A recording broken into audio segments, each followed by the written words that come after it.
Halo, assalamualaikum warahmatullahi wabarakatuh. Nama saya Muhammad Zafariyadi. Di sini saya akan menjelaskan praktikum keempat tentang deskripsi batuan acara keempat.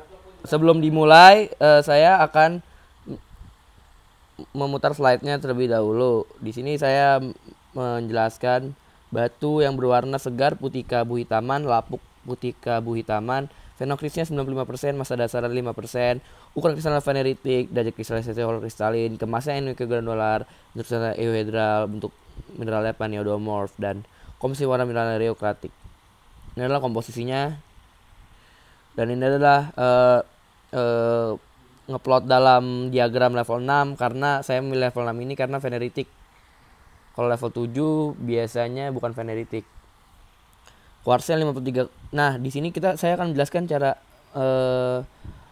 menambahkan normalisasi mineral. Ini kalau diagram level 6 ini adanya kuars alkali dan plagioklas. Ini kuars ditambahin sama alkali ditambahin sama plagioklas 40 60 75. Nah, jadi 40 per 75 dikali 100% selanjutnya dan begitu, dan saya mendapatkan hasilnya sini dan plotannya hasilnya segini. Nah, batuannya granit. Nah, granit berasal dari pembukaan magma yang bersifat asam. Kata Budi Bramonjo adalah profesor ITB. Kegunaannya adalah sebagai furnitur, alat rumah tangga, dan bahan baku untuk konstruksi. Nomor 2, saya mendapatkan hitam keputihan, lapuk hitam keputihan, fenokris 60%, massa dasar 40%, ukuran kristal ini ke granular, daya kristalisasi hipokristalin, kemasnya ini ke granular, bentuk kristalnya subhedral, bentuk mineralnya hipodomorf, dan komposisi indeks warnanya melakrotik. Nah, di sini komposisi mineral utamanya kuarsa 20%, plagioklas 20%, mafik 60%. Kenapa saya bisa bilang mafik 60%? Karena warna dasarnya ini tuh hitam. Dan itu menurut saya adalah mafik. Nah, quartznya tuh yang putih-putih agak keabuan gitu itu namanya quartz, kayak plagioklas sisanya. Nah, ini saya seperti tadi saya menambahkan semua dari kali 100%, alkali 0%, jadi garis segitu. Ini adalah hasil plotannya. Nah, batuan di atas adalah batuan dasit. Batuan dasit ditemukan dalam aliran lava, kubah lava, dike, seal, dan pecahan-pecahan piroklastik. Gunanya sebagai perhiasan, bisa juga sebagai bahan baku kaca dan alat rumah tangga lainnya.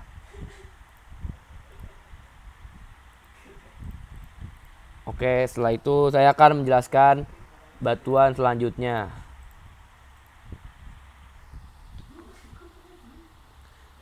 Batu nomor 3, segara coklat kepucatan, lapuknya abu-abu, coklat mudaan, komponen fenokris 90%, massa dasarnya cuma 5%, dan ukuran kristalnya veneritik, derajat kristalisasi holokristalin, kemasnya ini ke granular, bentuk kristal euhedral, bentuk mineralnya paneodomorf, dan komposisi indeks warnanya leokratik. Ini adalah komposisinya, dan saya menggunakan diagram level 6 karena veneritik. Ini kuarsain 20%, plagioklas 30%, alkali fosfornya 66%. Ini adalah plotan dari data tersebut. Nah, batuan di atas adalah granit. Granit merupakan batuan buku asam yang tergolong batuan platonik, banyak ditemukan di kerak bumi. Bahan pembuatan alat untuk perkapalan dan bahan baku untuk konstruksi itu adalah kegunaan dari batu granit. Setelah itu, nomor 4 adalah warnanya segar abu-abu, lapuknya coklat, fenokris 100%, nggak ada massa dasar.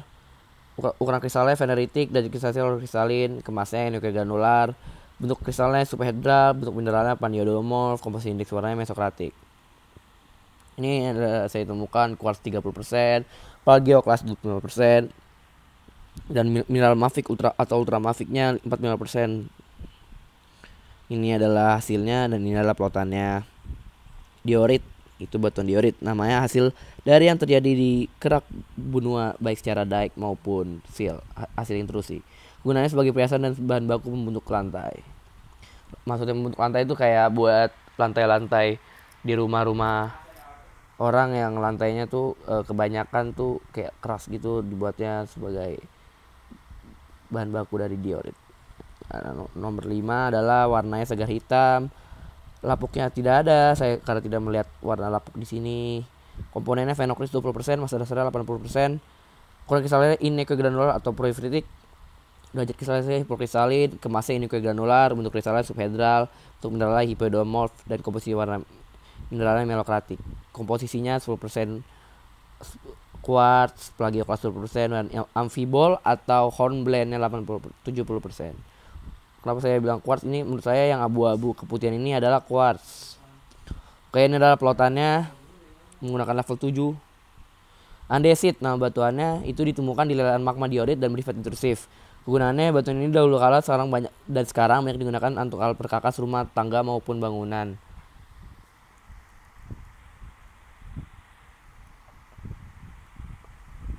Pada zaman dulu tuh digunain sebagai buat candi, piramida, perkakas-perkakas kayak seperti sendok, garpu dan lain-lainnya, meja, kursi dan lain-lainnya. Oke. Yang terakhir adalah ini saya bisa bilang nama batuannya adalah gabbro. Segarnya hitam keputihan, lapuknya abu-abu kecoklatan, komponennya fenokris 95%, massa dasar 5%, ukuran kristalnya feneritik, dan kristalnya roller kristalin, kemasnya NUK granular, untuk kristalnya euhedral, untuk mineralnya pandiadomorf. Komposisi indeks warnanya adalah, saya lupa menyantumkan bahwa komposisi warnanya adalah melanokratik. Oke, setelah itu ini adalah penyusun mineral utamanya. Amphibole 70%, quartznya 5%, plagioclase 20%. Di sini kita menggunakan diagram level 6 dan diagram level 8. Level 8. Iya, benar, level 8. Ini adalah normalisasinya, dan ini adalah plotannya yang level 8 juga sama juga. Hornblende nih nama lainnya adalah amphibole. Jadi saya mencantumkan nama hornblende di sini 73%, pyroxene 21%, plagioclase 5,3%. Ini adalah nama batuannya gabbronorit, tersebar luas di periode ofolitik distal dari cekungan Samudra Jurassic Liguer, Premontase yang sekarang ditempatkan sistem organik Alpine. Gunanya sebagai batu hias, juga sebagai bisa perhiasan. Daftar pustakanya sekian dari saya. Wassalamualaikum warahmatullahi wabarakatuh.